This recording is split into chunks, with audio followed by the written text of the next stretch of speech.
was op een dag in januari in Rotterdam op Katendrecht. Toen heeft mijn schat, mijn blonde Arie, mij voor het laatst gedag gezegd. Hij had gemonsterd op de vrede, voor 7 weken uit en thuis. Nu is het al een jaar geleden en nog is Arie steeds niet thuis. En altijd komen er schepen langs Katendrecht voorbij,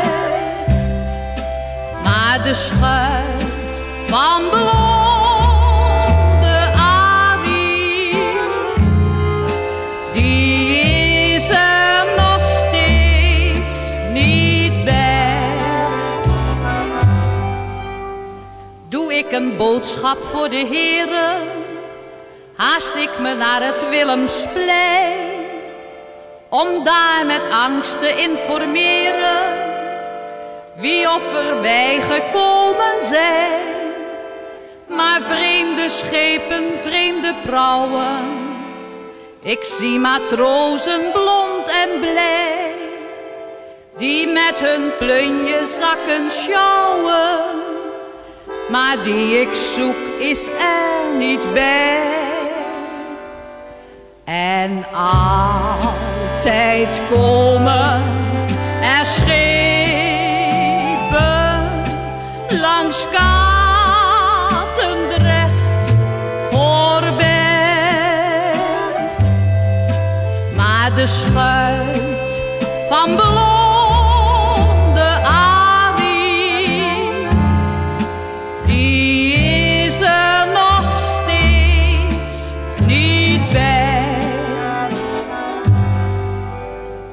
Word ik des avonds aangeslagen, wanneer ik aan de kade sta, dan durft zo'n kerel mij te vragen of ik eens met hem dansen ga. Bij zoiets jeuken dan mijn handen, maar als het een zeeman is die vent, dan vraag ik hunkerend van verlangen of hij soms Arie heeft gekend.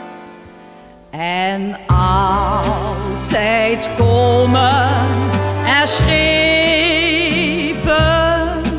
langs Katendrecht voorbij, maar de schuit van